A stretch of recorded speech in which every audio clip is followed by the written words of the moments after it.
Test 1 2, test 1 2. Check. Ladies and gentlemen, this is The Vocal Minority with Nick and Steve. Nick Reynolds, Steve Harness, and Cousin Brewski. The Vocal Minority with Nick and Steve. Take one. Hey, that's us. Step your booty on into this podcast and enjoy a little time with your pals here. It's The Vocal Minority, Nick and Steve, Alla Brewski. Welcome to the show. Welcome to the show. That's right. And for some of you, your booty is all I need from you, so you can save the rest of you. Oh, really? You need booty, dude? Is that a new thing? You're in need of booty? Or? Oh, I'm not in need of booty. I'm saying for some humans on this planet, your booty's about all you're worth. So, worth. I thought you said all you need. Felice Johnson, who is famous for being on Lockup on MSNBC, he said in prison, booty is everything. Booty is more important than food and even drinking water. So, wow. And for pirates, booty is all they're after. Well, I think that's a little different kind of booty, you know.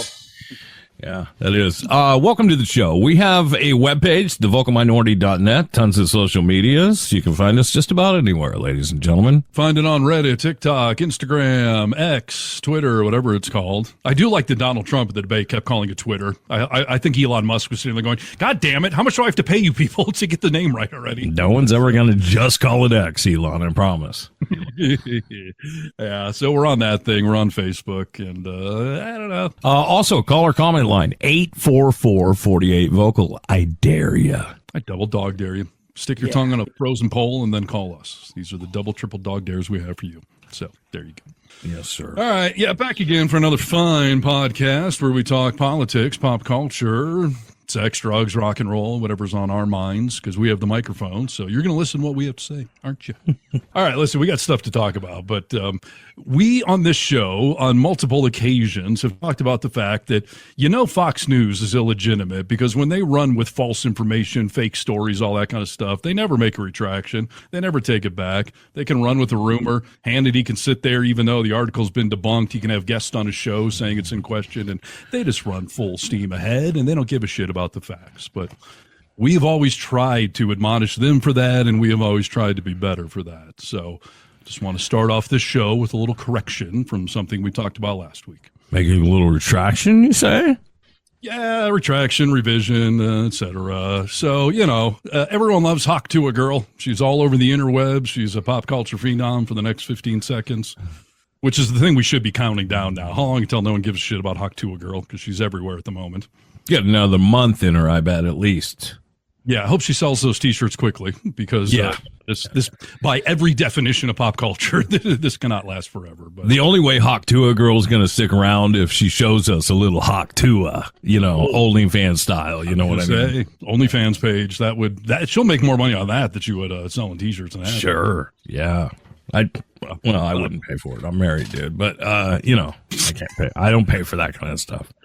But we learned on a recent show that all women watch porn. Yes, all women, goddammit, according to some women on the internet. All women, dude. I'd say the majority is what we learned. Nick, all women. Oh, yeah. All right. Well, we'll have to make another retraction if you say that. So let's get into our retraction, our fix about Hawk to a Girl. What are we fixing? Yeah, listen, I don't want to beat a dead horse or anything, but Brewski and I both threw out fake news stories last week that we fell for hook, line, and sinker. So why do we care? Why are we correcting it? I don't get it. Because they're fake stories, and we ran with them as being real. Just keep moving. So what? I just said we're going to admonish Hannity for doing it, but we're not going to own our shit? Yeah, absolutely. Fuck him. No, we're going to try to be better than Fox News, which is a pretty low bar to set. So I had mentioned, and in fairness, I made the caveat that I didn't know if it was true or not, but that Hawk to a Girl worked for a preschool or an elementary school and she got fired. TMZ has tracked down Hawk to a Girl, that whatever country guy had her up on stage. So we know who Zach she is. Bryan. Yeah. So, but TMZ interviewed her, and pretty much all the stories that have been out there are all fake. They all came from satire sites, which is a generous thing to call these news sites, satire. They're basically just clickbait fake news that try to get, bullshit rumors out there before anyone has time to debunk it. And, we ran with a couple. So For the record, Hawktua Girl did not work at a preschool. She was not fired from her job. Her father is not a preacher. Her father is not disappointed in her, and she did not sign some multi-zillion-dollar contract with a big entertainment company. Those were all fake news stories. We ran with 2 of them, so our bad, our apologies. Her father's now getting Hawktua by her. Is that true? According to her, her parents have a great sense of humor, and they think the whole thing is hilarious. Are we sure about that, though? I mean, because that could have been fake news, too. I mean, it's from Hawktua Girl being interviewed live by TMZ. There's a video of it. So, Okay. So yeah. Right. We'll do better next time on fact-checking internet rumors before we release them onto the program. We got caught up in Hawktua excitement, like everyone. Yeah, well, that's why so many of these stories got around, is because everyone was just kind of excited about Hawktua Girl. They saw Hawktua Girl do her thing and was like, oh, we got to talk about this girl. Exactly. One of the things that we were going to talk to you guys about today, too, was when we were talking about Hawktua Girl, Brewski made a comment about using Google image search to be able to find somebody. Like, we could find her real identity if we took a screenshot from the video that was playing on Google image search. I was reverse Google image search, yes. Yeah, reverse Google image search. I was so I captivated by that thought that I immediately went and tried it. I was like, I gotta know how to do this. I want to see if I can find people. And I had the hardest time. So, and Steve looked at some and he couldn't find what he was looking for either. So we sent you some pictures. And what did you find out, Brewski? Just before you get into this, like I talked to some other people about it this week, and it's a disturbing assertion to say that you can take an image from any Joe citizen from a video online or snap a picture of them at the bar or the shopping mall, and you can find their social medias or the company website that they're on. Like, that's a disturbing thing that we've seen in a lot of sci-fi movies. You know, the image search of facial recognition, and that you can track people down anywhere. So that's why it caught our ear. And I don't know that it's a black and white answer. And I also don't know that I was doing it how Brewski was saying he could do it. So we wanted to talk about it more. Well, so here's the thing, though. A few months back, I was on Tinder, and I stumbled upon this woman who was a flight attendant, and she looked really good and that sort of thing. But then it said that she lived in Lake Tahoe, and that she I remember. Yeah, exactly. And that she was in, you know, if you see her, she just happens to be in your city at that time, and this, that, and the other thing. So I got a screen capture of the picture from her Tinder account. And that's how I found her on LinkedIn.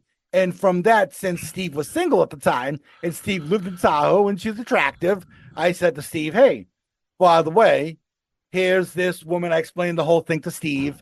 And then Steve reached out to her via LinkedIn. Now, Steve, if you had to guess, how many months ago was that? Just a guess. January. 7 months ago. 6 months ago. Okay. So now I don't know, and I'm not making excuses here, but I don't know what Google has done to reverse images, but the same process that I used to find that woman that time and send you her contact information from LinkedIn doesn't work that well with Google. I did find some pay sites where I took the pictures you guys gave me. On the first picture that you guys sent me, it was a guy, a girl, and a guy. So yeah, Nick and I each sent Brewski some people we know in real life and said, test it out, search and see what you can find, if anything, about them. So yeah, what do you got? I found the two guys kind of easy enough. And a lot of pictures came up with them. Every single picture that came up was always them in front of microphones, almost like they were at karaoke, or they were at maybe they were in a band or something like that. They're both musicians, yes. Okay. So the girl, there was a grainy picture that came up as a match. But then when I went to go further, I wasn't able to find anything. And it kept saying either clarify the picture or give me a better picture sort of thing. So what'd you find on the dudes? Did you get names or bands or anything, or just image matches? Just image matches. So I did go to one of the pay sites. I didn't pay. And they actually scanned everything, including all sorts of dating sites too. And who the hell knew there were that many dating sites on the internet? That you've never heard of, yeah. Yeah, exactly.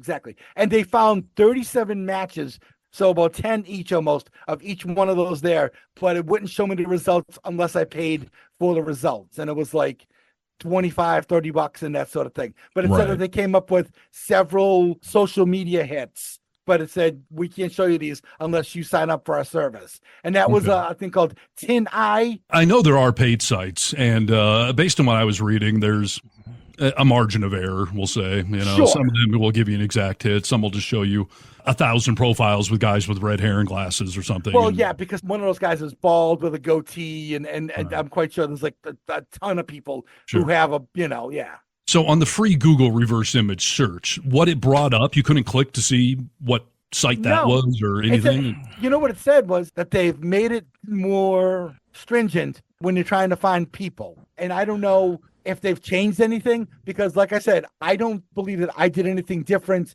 today than I did back in January when I sent Steve that information. It is kind of scary to think about as far as privacy laws go.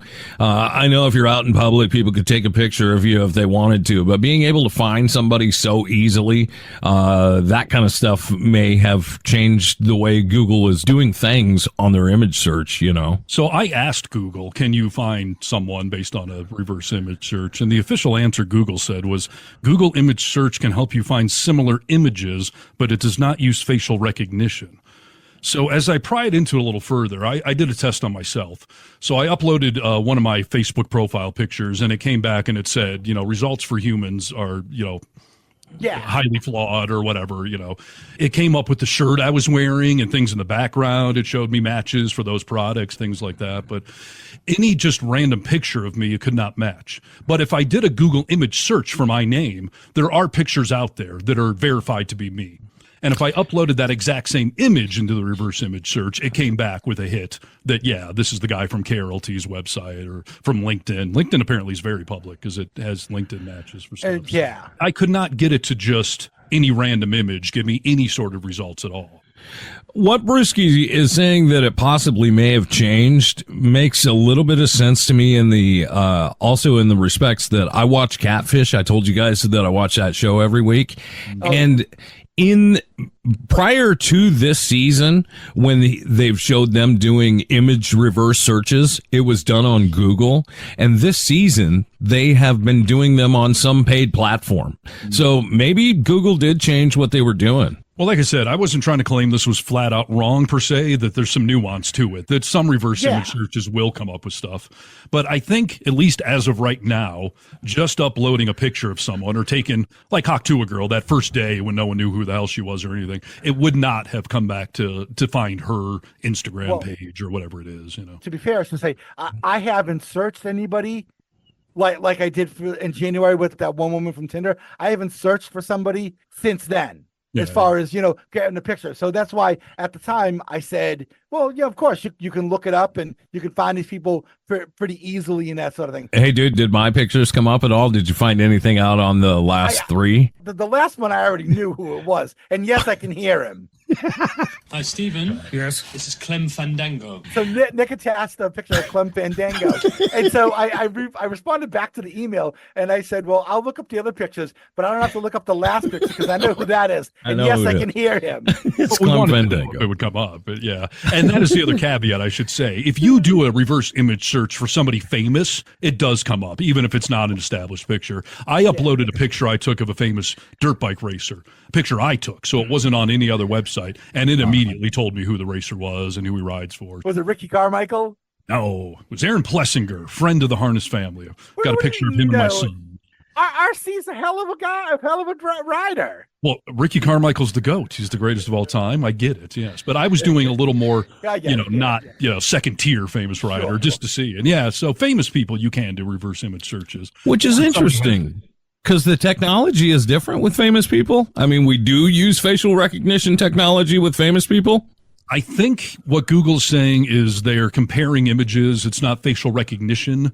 I think it bodes to what we're saying, that Google may have changed the stuff a little, that if you're at a certain public image standard, they'll let it come up on the results. But if you're Joe Schmo and you don't have a heavy internet presence, they're going to protect you as a private citizen. Celebrities are in the internet. They're in magazines. I mean, there are so many more places where you can get pictures of them. Like you can be someone that posts on Instagram, 20 hours a day and posting pictures of yourself all day long.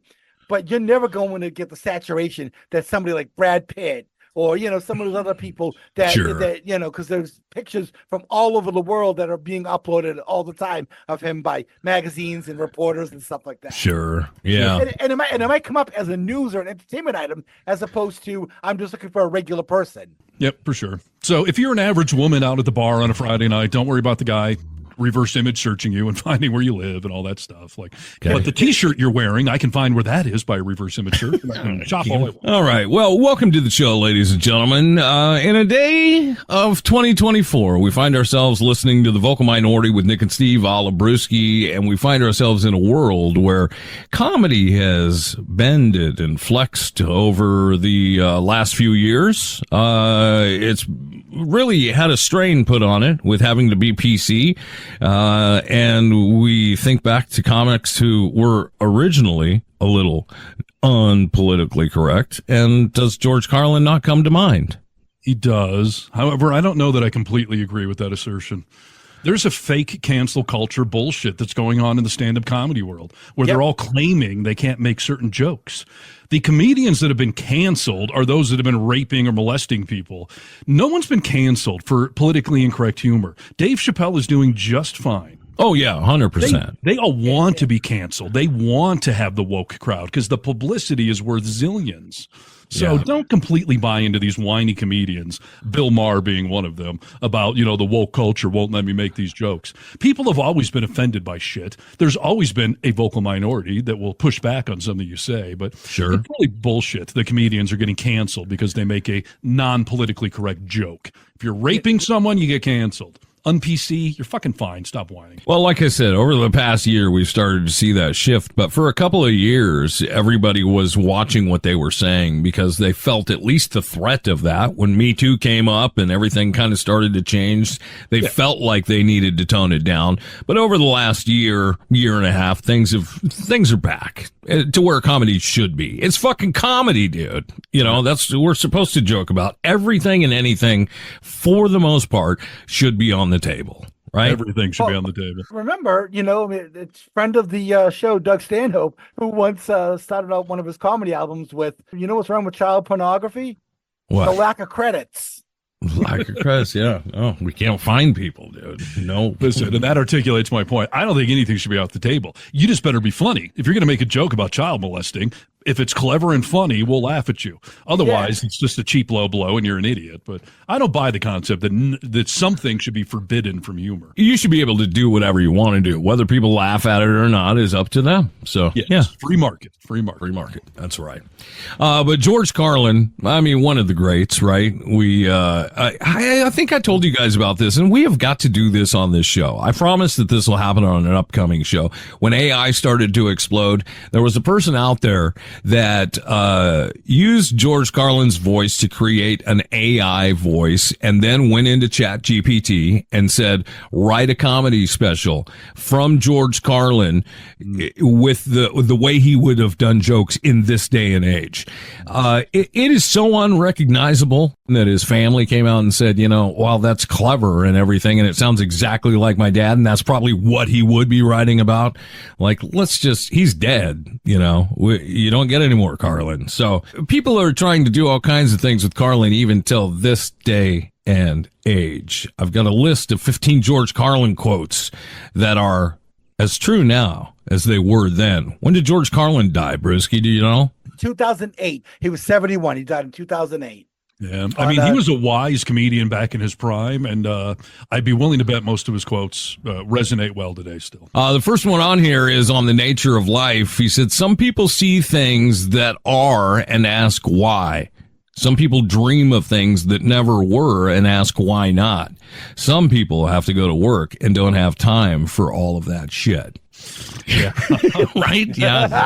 In other words, there's a lot of deep thinkers out there, but some of us got a fucking job to get to and can't waste time thinking about all these deep thoughts. Yeah. Somebody's got to keep this country rolling, right? That's true today, right? Yeah, it definitely is. And puts people like us in check a little bit. All of us deep thinkers that come on the podcast to share our wisdom.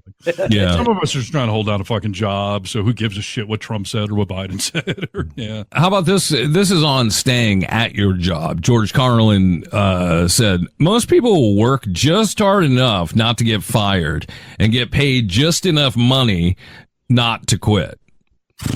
Sad but true, as Metallica would say. Yeah, I mean, especially with the new crop of Gen Zers out there in the workforce, they're proud of the fact that they do just enough not to get fired, and that they don't want to be promoted. Like, I'm just going to phone in it enough to show up and leave me the fuck alone. 100%, dude. People our age, I know Rachel finds this in her workforce, with younger people. Like, we show up and we go above and beyond because we want to prove ourselves and do things. That is the complete opposite with this newer generation, I want to admonish them for that, but I'm not sure what good going above and beyond the Call of Duty has done for us. So maybe they're onto something. What do you think, Brewski? They're clock watching from the minute they get to work every day. Yeah, that was not us. And maybe you're right, Harness. I don't know how much good it's done for me. I suppose it makes me feel good at the end of the day. Like, yeah, put in my 100, put in my 100%. And there is the other side of that little commentary joke there, that it's still happening. The pay gap in this country, people being underpaid and overworked. So that's the fault of the company and the owners and, hoarding revenues and profits instead of letting it trickle down to your employees and whatnot. So there are two sides to that coin. Perhaps the greed up top is what has led to Gen Z saying, I'm just going to do enough not to get fired and screw you. You're not going to reward me if I go above and beyond. I watched my parents do it. They didn't get anything. 100%. Well, and George Carlin, who knows when he said this? This could have been back in the 80s, 70s. He said most people work just hard enough. He didn't say Gen Z, Gen X. He said most people. So maybe this has been this way for a long time, right? Well, it has. The pay gap kicked in around 1980, where all of us made the same and the corporate profits started soaring. So I would bet he said that somewhere in the 80s. But to your point, is it apropos today? Yep. Yeah. Yes, it is. George Carlin always talked a lot about consumerism. This is what he said. A house is just a place to keep your stuff while you go out and get more stuff. Well, right. Sure. Yeah. We are people of collection, dude. And, they say the quote, oh, you can't take it with you when you go. I used to have a friend who wrote a song and it's called, oh, you can't take a U-Haul with you when you depart the earth. Like, what are we collecting for? Just out to get more stuff? Well, I would argue we're collecting to enjoy it while we're here on this spinning ball of dirt because, who wants to sit in an empty house? Don't you want to have things you can enjoy while you're here? Yeah, exactly. I would agree. I mean, on the other side of that, though, I have always said that a car is transportation. It's to get me from point A to point B. I'm not a car guy. I'm a dirt bike guy. I love my dirt bike. I want the biggest, the best, the coolest, all that. But for cars, I've never been a car guy. It's just transportation. But I know I'm probably with men in the minority on that. I'm a complete car guy myself. All the time. I love everything about cars. I just do. Well, I probably spend at least 5 hours a week looking at cars to buy, Yeah. It's funny, my dirt bike is probably worth $3,000-$4,000. My car is worth like $35,000. I haven't changed the oil in my car in forever. I don't give a shit about the brake pads. I don't wash that thing. But my dirt bike, I change the oil every 10 hours. It's clean every other day. Like, I take ridiculous care of it. It's a labor of love, dude. Right. This is funny, dude. On caterpillars and butterflies, I'll make a comment. George Carlin says, the caterpillar does all the work, but the butterfly gets all the publicity. And isn't that true even in this day and age? Yeah. Yep. That one might be over my head. What's his point? They give credit to the pretty thing at the end? Is that his point? Yeah, no one talks about the caterpillar who got us here. They only talk about the butterfly that's, flying around and beautiful. So. I do say that to my kids on their birthdays. Like, I'm the one that got you here, right? You wouldn't exist. There'd be no birthday for you if Mom and I hadn't created you out of nothing. So maybe it's our day to celebrate, not your day. Well, just like Bill Cosby said, dude, I brought you into this world and I can take you out. Do you say that to your kids? As Bill Cosby says, you want another drink? Yeah. You're getting tired? Okay, perfect. I have told my kids before, if you die, I can make another one of you. Like, you're not indispensable. So you can't anymore. That's true. I've been snipped. Brewski? I think what the caterpillar and butterfly thing is that those who do all the work behind the scenes that make it possible for the beautiful thing to fly and all that sort of thing. Sure. They get ignored, and we only focus on the beautiful thing that's flying away. We don't think about everything that went into making that moment possible. Yeah. It's 100% right. And I mean, we see it in all aspects of life, like we'll see, well, I don't know, take someone, for instance, that, we like, we'll see, I don't know, some celebrity that we like and be like, oh, they've got it. What a life they have. Leonardo DiCaprio with a different woman, with models, all this, but we didn't even see the hard work it took to get there. We just see that end process. And we do that in every aspect of our life, I think. We even do it with our own friends, right? Yeah. And as far as DiCaprios or famous people go, I would take it a step further and say that they're the butterfly. We don't acknowledge the teamsters, the producers, the writers, the editors. That's who I was thinking about. Yeah. Yeah, that make those guys, look good. But that's exactly who I meant. Yeah. The next one is on arguing with idiots. Speaking of mega, yes. Never argue with an idiot. They will only bring you down to their level and beat you with experience. So, yeah, they'll bring you down to the idiot level, and they're no doubt a bigger idiot than you, so they'll beat you with experience. That's MAGA in a nutshell, is it not? And the arguing in the comment section and all that stuff. Like, somebody once told me, stop wasting your time. You're not the idiot whisperer. You're not going to get to these people, When Donald Trump first came out, I remember back then, I spent a lot of time arguing with people because I thought to myself, how can you be so misguided? How can you be so stupid? I got to get my point across to you. And I can't recount one time that I got across to anyone. You know what I mean? No, of course not. I still argue, though, it's worth it in some scenarios. Like in my personal life, I used to comment and argue in the comment section a lot. I had to get away from that for my personal stuff. But for what we do, I do think there's value in arguing in the comment section, not because you're going to change that person's mind, but because maybe someone else is reading it that you may tip one way or the other, or at least cheer you on that, way to fight for our cause kind of thing. Yeah. 100%. This is George Carlin. These are 15 quotes, and I will get to all of them, God damn it. These are quotes that are as true now as they were then. On buying bottled water, Carlin says, ever wonder about those people who spend $2 a piece on those little bottles of Evian water? Try spelling Evian backwards. It's naive. Right. Really? Is it spelled correctly backwards? Is that true? Evian, yeah. Wow. Yeah. That's pretty good, Carlin, right? That's why Carlin was great. Wow. Yeah, I mean, I've always laughed at the concept of bottling water. In one level, it might make sense if it's from a actually special mountain stream, pure water. But if you look on the fine print in almost any bottled water you buy, do you know what it says?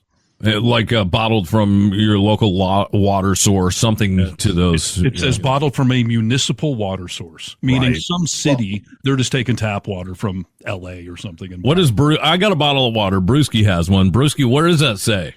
That is Poland Spring, 100% natural spring water. It comes from Poland Spring in Maine. Okay. All right. Yeah, that's a little better then. Let's see. I've got a Kirkland Signature purified water with minerals added for taste here. Purified water means they got it someplace else and they ran it through a machine to clean it up. Yeah, and from a refrigerator filter or whatever. That's right. I will say, though, there is something to bottled water. A couple of weeks ago, I met a new friend. He's a boyfriend of one of Rachel's friends, and he's from India. He's been here for about 7 years or whatever. We were talking about all kinds of great things. We had a great conversation. But he was saying that, yeah, I've been here for 8 years, and I said, do you ever want to go back home? A lot of his family is still there. And he was like, I couldn't at this point in time. And I was like, what do you mean? Like, logistically, you couldn't? He was like, no, I couldn't because I've enjoyed all the fruits of the U.S. Life is very hard in India, day-to-day life. And I said, well, give me an example. And he was like, water, clean water. Yeah. Like, it's hard to find. Hard to find. Yeah. Sure. I was just like, wow. Yeah. So we think of things on our level, but yeah, worldwide, purified water. That's fine. I'll take it. Living in Tahoe for all those years I did, that was our municipal water was actually from a mountain stream. Like that was fresh snow runoff, pure water. So everyone always talks about Tahoe Tap being the purest water available. And, it is what most bottled water makes you think it is from a fresh mountain stream. And I tell you guys about, there's a guy, I think he's probably got social media accounts everywhere and does very well with them, but I happen to follow him on TikTok. He is somewhat of a sommelier when it comes to water. Have you heard about this new trend of people telling you about waters and what's added to them and why you like the taste of this one better than this one? No, but I hear it has hydrogen and oxygen in it. So. That's the basic. That's the starting point, right? But it is incredible. I was like, who is going to listen to this guy? People are hiring this guy for parties to come out, and he's a waterologist. I mean, he serves different kinds of waters. It's pretty crazy. That's hilarious. I have seen blind taste tests where people sample water from various municipal sources and from freshwater mountain streams and stuff. And the one I saw, like the LA City water scored higher than any of these like fresh mountain streams or whatever. So it's like cheap wine versus expensive wine. Sure. Cheap wine usually scores just as well. So some of it is psychology. Dasani, I won't drink at all because they actually put salt in their water, and it actually says it on there. If you look at the label, it says it, and you can actually kind of taste it. Like when you're drinking their water, it's like, I need some more water. It's to make you want more water, like when they used to real Coke and cocaine and real Coca-Cola. It made you want more all of a sudden. I wish they would do it again, Right. Next one on here is George Carlin talking about mob rule. Does this statement stick around from 2008 to 2024? We'll see. Mob rule. Never underestimate the power of stupid people in large groups. Oh, yeah. Hello, Omega. Yeah. I mean, Jesus. I would say some of this stuff even holds up more today than it did back then. Yes. Never doubt the collective idiocy of a large group. I mean, Jesus. I can't think of a more apt point for the Trump movement than that. Apropos, Mr. Carlin. This is on the average person's intelligence, all right? Think of how stupid the average person is and realize half of them are stupider than that. Yes. I'm based on polling data, about 40% of the country are pretty fucking stupid. Why is this all falling into MAGA? I didn't expect that. This is on teaching your children. Don't teach your children to read. Teach them to question what they read. Teach them to question everything. Yes. I mean, again, I think that bodes to what we've been talking about more so in this modern era of so-called conservative news outlets, that they have an agenda behind it. So you should probably be fact-checking what you're reading, getting it from multiple sources, et cetera, like we in the middle and left do, as opposed to people that only watch Fox News and Newsmax. I never heard that news story. Yeah, because you're only watching one source that's completely biased. We hear it all the time. I agree with this mostly. I would say don't just teach your children to read. Teach them to question what they read. I don't know. I don't want to question everything. I don't. It's exhausting to question everything. I want to have some sure things in life that I can just trust. I want to surround myself with people that I don't have to question everything, dude. I don't have to. Isn't that exhausting to you to have to question every fucking thing? Absolutely, especially when you're teaching your kids to read. Should they be hopping on pop? Should green eggs and ham be going well together? Question everything, children. Question. Good night, moon. Good night, stars. Fuck you, moon. How about that? How about we have multiplied our possessions but reduced our value? We talk too much, love too seldom, and hate too often. We've learned how to make a living but not a life. We've added years to life but not life to years. Jeez. Excuse me, I'm going to go hang myself. Yeah. I mean, that's a fortune cookie if I ever heard one, right? That sounds like a Radiohead song. Yeah, right. Dark and depressing. Yeah, exactly. Yeah. No, I mean, there's you can have valuable things, but do you have value in life? Like, sure, that's definitely a fortune cookie. Yeah. And something worth pondering. For sure. We're going down George Carlin quotes that are as true now as they were then. This one's on finding happiness through possessions. Trying to be happy by accumulating possessions is like trying to satisfy hunger by taping sandwiches all over your body. Did Carlin not own any fun things? Why is this guy so bitter on materialism? Because, dude, you're supposed to sit down and be happy. Well, just having a conversation with someone. Why do we need things to make us happy? To elude the fact that we're not happy? I challenge you to sit alone in an empty room and gauge your happiness versus sitting alone at Chuck E. Cheese or something. You don't have to be alone, though. This is the whole point. This is relationships, dude. Why can't I be just as happy sitting having a conversation with the three of you as I can on a water slide or in my pool in my backyard? Like, why I should be able to find the joy in that relationship. I would find the joy and then go to the water park together. Like, let's do it all. I think the reason why he's doing all a lot of these quotes probably came out in the 80s, which, there was a lot of materialism. There was also, a lot of money flowing, buy a fancy car, do this, do that. They hold up today, though, right? Yeah, I think so. Like Steve was saying, some of it does sound doom and gloom. Yeah, he's just making me feel guilty about having toys. Like, listen, money can't buy happiness, but it can buy a dirt bike, and that's the next best thing, right? But you're taking it wrong, though. He's not asking you and telling you not to. He's telling you, hey, the smart thing to do would be invest in this. Okay. All right. So come on, Steve. I'm just saying the three of us can sit around a room alone together, and yeah, we'll have a good time, but add a dirt bike, add a stripper, add a water park, and all of a sudden things are even more fun. That's all I'm saying. These are George Carlin quotes that are as true now as they were then. This one's on the American dream. This should be interesting because that's changed a lot over the last few years. That's why they call it the American dream, because you have to be asleep to believe it. Yes, and it's a fantasy to afford the American dream, housing prices, cars, inflation, interest rates. Like, yeah, the American dream is actually no longer affordable for any average American. So you may as well just dream about it. There's still pieces of the American dream. Again, if we talk about immigration, stuff like that, like this country affords opportunity to people far greater than some other countries. So where you can actually come over here and work hard and build opportunity for you and your family. But the American dream that we think about when we think about like, white picket fences, we have one partner staying home and raising our kids and we can live on one income. Like that dream died a long time ago, right? Oh, right. Yeah. At one point I had 3 kids and I wanted the American dream of 2.5 kids, but society frowns on cutting them in half. Unless you're Alex Ramon and you're a magician, right? You can cut people in half in front of somebody. It's not that big of a deal. Or if one of your children is a dwarf. Oh, that's a good point, Brewski. That's the upside of little people. There you go. Another Carlin quote. Does it hold up today? This is talking about the monkey on your back. Just because you got the monkey off your back doesn't mean the circus has left town.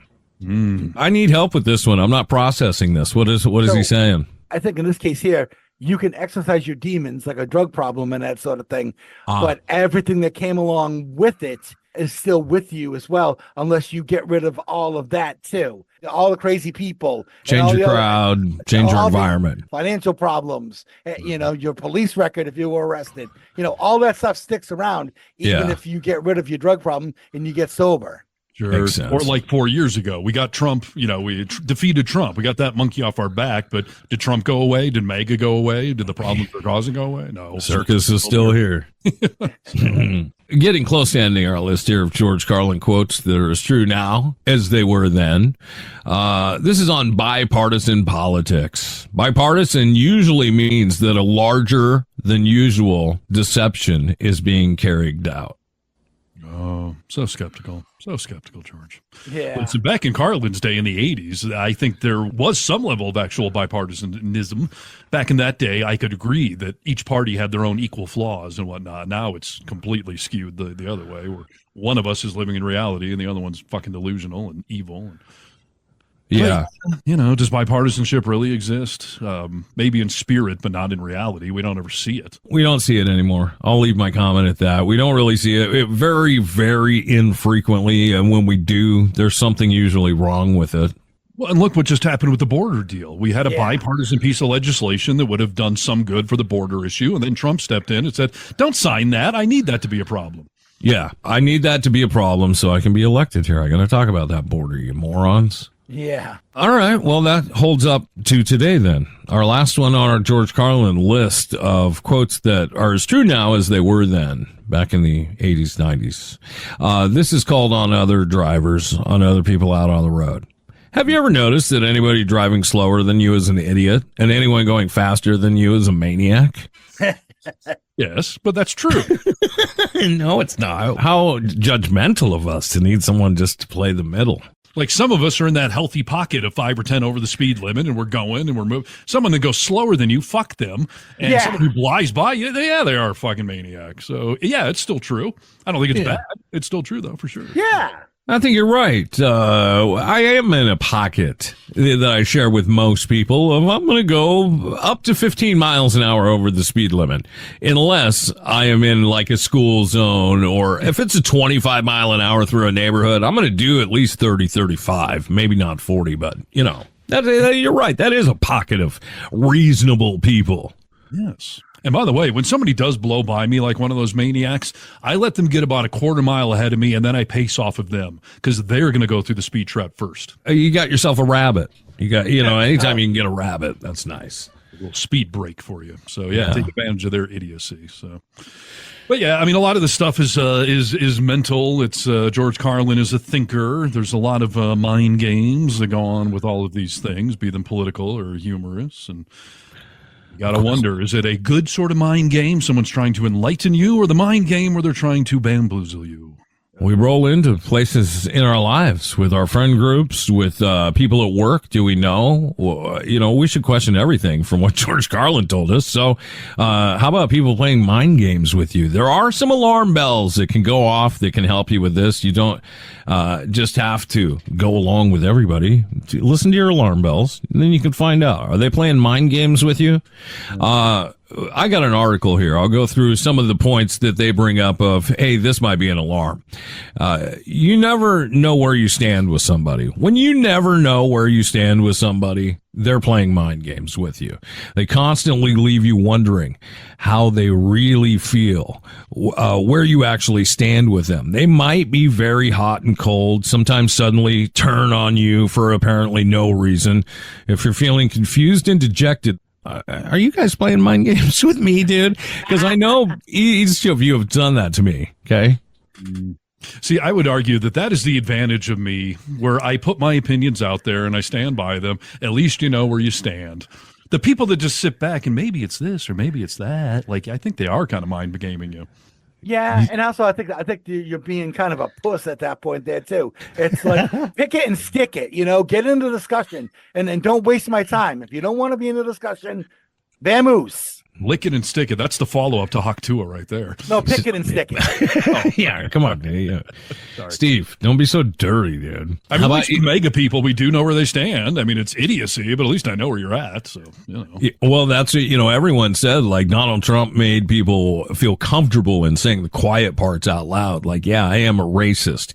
And we were like, it's completely changed this country. Well, yeah, it has changed it for the good. At least we know who to stay away from, right? Yeah. It's the quote I keep hearing is Maya Angelou, when somebody says who they are, believe them, or something to that extent, right? And it's true, too. Like, people that don't want to register their opinion, people that don't want to get in the race or get involved in politics, like, I don't know if I trust you. What are you up to? Are you manipulating, or are you just so neutral in life that you truly have no opinion?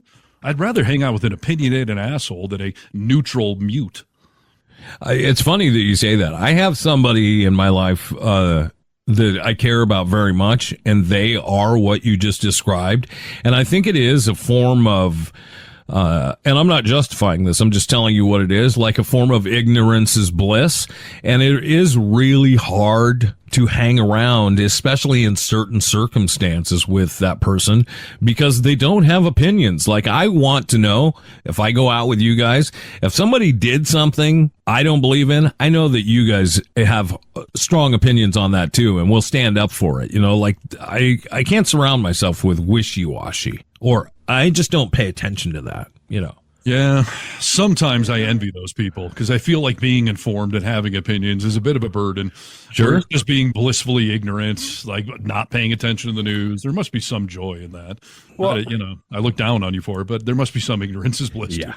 My mother used to ask me a lot of times, she'd say, Jason, does it make you happy to know all this stuff, to be so engrossed in the news? You're taking everything way too seriously, and you should enjoy yourself more and let some of this go. And, it can't make you happy. And I'm just like, this is who I am. Some of us need to know and think information is power. Just because it's not happening to me, I can still care about it too, right? We have a lot of people around us that because it doesn't happen to me, I don't really care. I don't want to be around that person either, really, It's the whole, those that are ignorant to history are doomed to repeat it. But those of us that are informed to history are doomed to watch you idiots repeat it in front of us. Right, yes. Very good point. These are alarming signs. Someone is playing mind games with you, so listen close. How about you're questioning yourself more? You're hanging around these people. Second guessing yourself and the decision you make is horrible. It makes you feel insecure and alone. Someone might be playing mind games with you if they regularly make you doubt yourself. Maybe they question you a lot or lie to you, like saying one thing one day and the opposite the next, making you wonder if you're making things up in your own head, or are they just tricking you? Yeah, if you start to question yourself a lot around somebody, well, yeah, maybe that's an alarm, right? Mm-hmm. I've been in relationships like that, and in hindsight, yeah, I should have known better. So, and that's the gaslighting thing. If somebody's constantly trying to tell you that what you see, the Jedi mind trick, what you see is not real. These are not the droids you're looking for. Yeah, there's something there. It's a mind game. Have you learned from that? And that's an honest question. I wonder if it's something you can learn from. Because I don't know that in situations I've lived through like that, I don't know if I would never do it again. Right? Because we're kind of tricked and deceived when we're going through it at the time. Yes. This is something I talk about in therapy all the time nowadays. If I didn't know better then, how do I know I'm going to know better this time? I didn't see it then, so I want to say I learned from it, but maybe I'm not seeing it now either. It is a mind game I play with myself. I think I learned, but how do I know? I thought I knew better then. It's not as easy as, I know the stove is hot because I touched it and it burned me. It's a little more mystical than that, right? Mind games. Yes, I've spent a lot of money trying to get the answer to that. Yeah. Let us know when you figure it out, dude. These are signs that someone is playing mind games with you. Maybe an alarm bell will go off if you feel like the people you're hanging out with put you down a lot. Some of these are so stupid and obvious, dude. I hate these. Some people get a kick out of making other people feel bad about themselves. This is a classic power play. It'll leave you feeling insecure and shy, as well as confused and upset. They might make rude comments about your appearance, humiliate you in front of your friends, or subtly bring up conversations they know will make you uncomfortable just to prove a point. It's an alarm bell. No. Sounds like high school to me. So, yeah. Yeah, doesn't it? I love to put people down, dude. Not really. These are alarming signs. Actually, that's not true. I do like to put people down once in a while that I know can take it. Okay? Yeah, or and need it. Well, yeah. Well, but the thing about that, though, is it all depends on the intent and the relationship with that person. Because if you're just busting balls on somebody, that's not putting them down because there's no malice behind it. You're just, it's you busting Steve's balls or mine or something like that. Whereas put down, I think, is more of you don't like this person and you're doing something or saying something to make them feel bad. Right, to hurt them. Yeah. And there was an era where we may have had some conservative-leaning friends or something, back when politics weren't so polarizing. But nowadays, no one in my friend circle would be a MAGA lover. I would have weeded you out. So there wouldn't be the need to be correcting you and debating all the time. Yeah, that's exhausting too, right? These are alarm signs. Someone might be playing mind games with you. How about when they try to turn other people against you? Yeah, that's obviously, I don't even have to read anything about that. People shouldn't be trying to do that to you. For what reason, right? That's an alarm bell. Well, the classic thing about narcissists is when they can't control you, they want to control the narrative around you. Control what other people think about you. And yeah, that's a gigantic fucking red flag. Well, yeah, because like you said, if they're not controlling you, then you have to find something else to control that can ostensibly control you. So they can't hold you, but if they can control the situation, that does hold you. So they're still getting it what they want anyway. Yep. So bang them one more time and leave them. That's my point. That's a good suggestion. Isn't control a funny thing, dude? Because I know, if I'm honest and I look at my life, I know there's things that I am a control freak about. How do people discern what is healthy to control and where you just have to let go and not worry about control? Is that a diagnosis of a narcissist?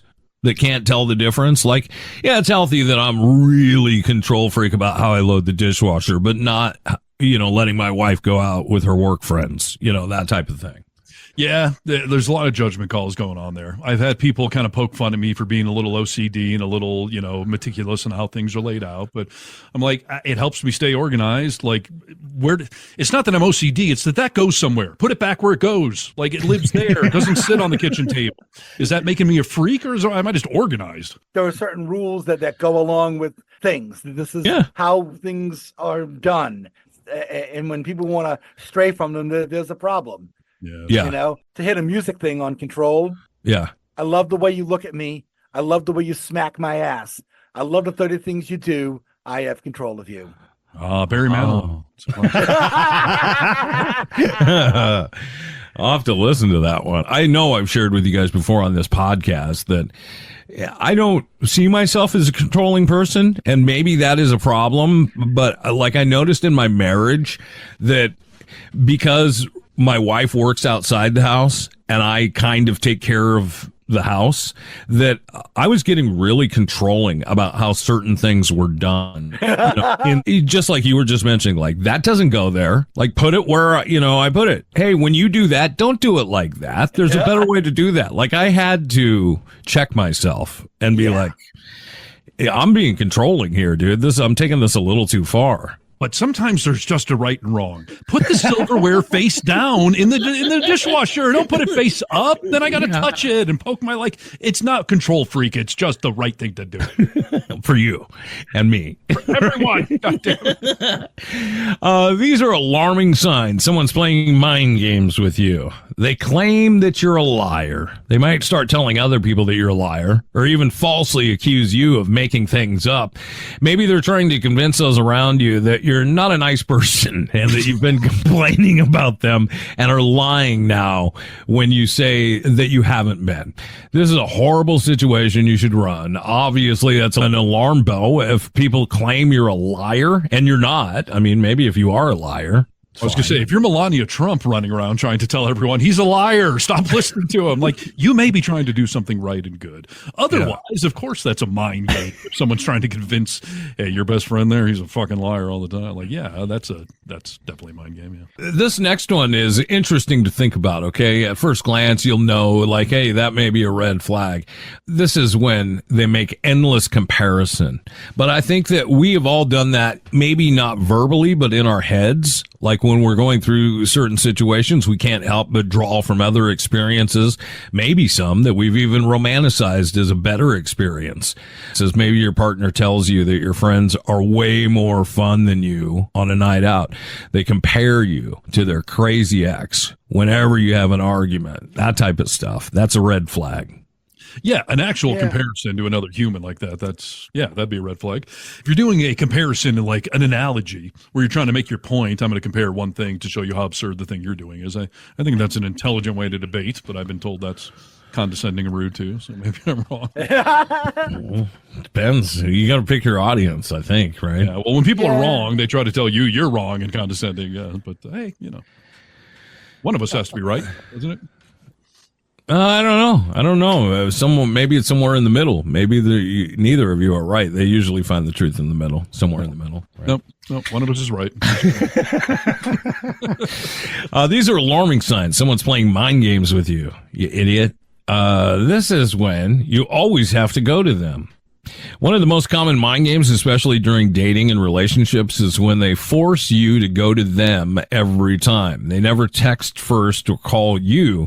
They never suggest plans. Instead, you're the one texting and double texting them, and you're the one almost begging to see them. This can make you feel very rejected and unattractive. It's confusing when somebody does it, and it's obviously a red flag that they're just playing mind games with you. That seems fairly obvious, right? Yeah, for sure. So. I mean, everyone's different. My therapist has tried to tell me, because this has come up. I've been in relationships where we text each other all day long. I'm in a relationship now where there's a few texts at the end of the day and that's it. And you start to wonder, like, what's the right answer? The answer is consistency. If they're consistently texting you all day or only at the end of the day, then that's cool. But if some days it's all day and the next day it's never, and the next day they're waiting, then that's a mind game. Hot and cold. Yes. Well- So if they're consistent, cool. If it's hot and cold, then that's a mind game. Brewski? Obviously, you've got the one-off day here and there. Like, you get to work and you're just in meetings all day long, and we can all kind of make an allowance for that there. Sure. But if it is all kind of bipolar, then you got to ask yourself, what the heck's going on here, Yeah. Great example, dude. My ex, who I'm still friends with. I don't get that, but you're a better man than me, Nick. That's true, Brewski. It's true. Yeah, I really admit it. It's not true. And after my comment, you'll think differently. I mean, we're still friends, and I still love her. I know that she still loves me as a person, Sure. I went through all this time. I've been married to my wife for 15 years, so we've been split up for a long time. But I've stayed friends with her, and I've noticed that if I reach out to her maybe 6 times to her 1, and it got old for me having to be the one that nurtured the friendship and stayed in contact to check in every once in a while. So some time went by where I was like, you know what, I'm not going to reach out to you again unless I hear from you and see some effort on your part. It gets old. So I don't think that's a mind game. That's another thing my therapist has literally told me. I've had some first dates with people that go really well because the conversation keeps going, because I'm good at that. Because of what we do for a living, I know how to keep the conversation going. And my shrink had told me, like, you know what, every now and again, you should pull back. Don't be the one to keep the conversation going. It'll just be silent. See what they do. Throw the ball in their court. Yeah. It's not a mind game. You're just testing the waters a little bit. If you're always doing that, it's a mind game. But it's okay every now and again to say, well, you know what? I'm going to pull back. Let's see what they do with it. yeah, okay. Well, you got to do it sometimes. These are alarming signs. Someone might be playing mind games with you. You always obviously want to know, right? Because you don't want to be in a situation where you're being played with. They regularly shut you out. Do you feel like you're just blocked from their life every so often? If someone's regularly shutting you out, they're doing it to confuse you and keep you guessing about what's going on. You'll end up feeling upset and hurt. They don't want to talk to you. And then sometimes, bam, they reach out. They go back and forth. They are definitely testing you and playing mind games with you. That sounds like the description of a literal asshole. Like you're keeping things blocked and out. Every now and again it explodes out. So you're literally being an asshole if you do that. Yeah, you're using someone. And like you said, I need consistency out of whatever, whether it's the conversation or how often we hang out. Sure, we can make some adjustments for when you're extra busy, but yeah, consistency. Mm-hmm. Somebody might be playing mind games with you if they never let their guard down. Maybe it's always you opening up, starting to initiate deeper conversations about feelings, and it's always them leaving you high and dry. If they never reveal anything about themselves, you'll probably be left wondering why they don't trust you or what they want to keep hidden from you. It can be upsetting, may make you question how genuine your friendship or relationship is. That's a great one, dude. They never let their guard down. We've discussed before, I can't do it. I need people to let their guard down, or I can't be close to them. I can be casual. Yeah. It depends what tier of a friend they are, what level. Like we're all on a level where we've known each other for years, and if you've never seen me happy or sad or whatever, like then obviously I'm blocking all that stuff off, the swings.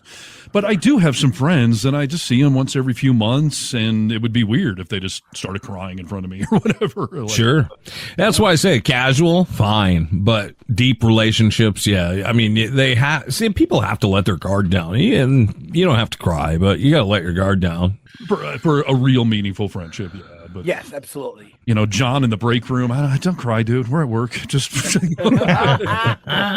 We've had some of those oversharers in our lives, especially in radio, dude. We met people that overshare. You're like, dude, I barely know you. Why are you telling me this? Right. We have found coworkers passed out naked in the break room. That's oversharing. Yes. Yeah. These are alarming signs someone's playing mind games with you, and I'll end with this one. It's obvious, so maybe I shouldn't even say it. Are they trying to make you jealous? Yeah, that's childish behavior. If people try and make you jealous, what a stupid thing that's an alarm bell. I mean, that's a clear sign that people are trying to play mind games with you. But how do you know if they're trying to make you jealous? Like if I show you my new cool dirt bike or my cool guitar, am I trying to make you jealous, or am I just sharing it's something I'm proud of or happy about or something? I think from a relationship standpoint, not so much a friend thing, but relationship standpoints, I think like if they're always talking about this person at work that keeps asking them out to lunch and talking to him. Oh, he keeps coming by my desk, and we were having the best time ever. And it's just a friend. Like what? Yeah. It's not that big of a deal. Yeah, he's hot and single. Yeah, Right. That's the making me jealous. I guess it comes down to intent. So, intent can be hard to figure out with some people. So. We'll just keep wrapping up this show with intent is king, ladies and gentlemen. Go into it. 2024 and forward. Go into it with intent is important. Intent is king. Please live by those standards. This has come up in many of relationship, including my current one, that, listen, I didn't intend to be an asshole and say something that hurt your feelings, but I know I did. But does it matter anything that my intention was not to be a dick? I think it matters to you, but I don't think that serves as a great apology from what I'm told. Okay. Hey, I didn't intend to hurt you. Sorry. Yeah, it's not my fault that you took that. Yeah, I've heard from my wife multiple times. Just say sorry. Just that word there. Just sorry and then nothing else. Like, you don't have to say, like, I didn't intend to make you feel that way. Sorry. But if somebody says you said something that hurt my feelings, should you not try to defend what you said or explain it further? You just own it right away? Or is there any defense that is allowable without being an asshole? You don't need to defend yourself. When you love somebody, you're just sorry that you hurt them. However it may have happened, we don't even need to discuss it. I'm sorry I did that. Well, but to defend Steve on this, how do you know how to avoid it going further in the future, so you don't run into that problem again? It's all complicated. Yeah, I think intention matters a lot. But yeah, do you just own it and say, okay, I'm sorry, and just leave it at that? Or like, well, I'm sorry, that's not what I meant. Can I clarify what I tried to say? That's where I get myself in trouble. Yeah, 100%. I agree with you, dude. I've done it many times. And like I said, I've been corrected. Just sorry, just those words, and stop. And I think there's some truth with it. I don't like to hear that either. Like, I didn't mean to do that. I'm sorry. It doesn't bother me as much as it does some women in my life, but it bothers women for sure. There's an old adage, and the commencement speaker in my high school graduation, who was a fellow student, said this, and it's always stuck in my brain, and I've heard it a million times in pop culture, that, the keys to a successful relationship are, yes, dear, yes, dear. Yes, that's boring, dude. I hate that. Yeah, if you yes, dear, that's it, though. If she says that thing you said really hurt my feelings, don't justify it to say yes, dear. I'm sorry. Now, if they know you're yes, dearing them, for some reason that spirals out of control. Right. But that is what they want, is just yes, dear. I'm sorry. Yeah, no thanks. Hey, dude, you mentioned old adages, and I will end with this, Stephen. I've always wondered, why don't we have any new adages? We're working on them. Vote blue no matter who. Free Brewski. Yeah, we've got some new ones on this podcast, and thank you for listening. The Vocal Minority with Nick and Steve Brewski. VocalMinority.net. Find all of our social media accounts. Share them, comment, and call the comment line. It's a telephone. You can use yours as a microphone. It's 844-48-VOCAL. Talk to you later. Thanks for listening to the show. Say it, Brewski. Auf Wiedersehen. And we say bye-bye. Test 1 2, test 1 2. Stop.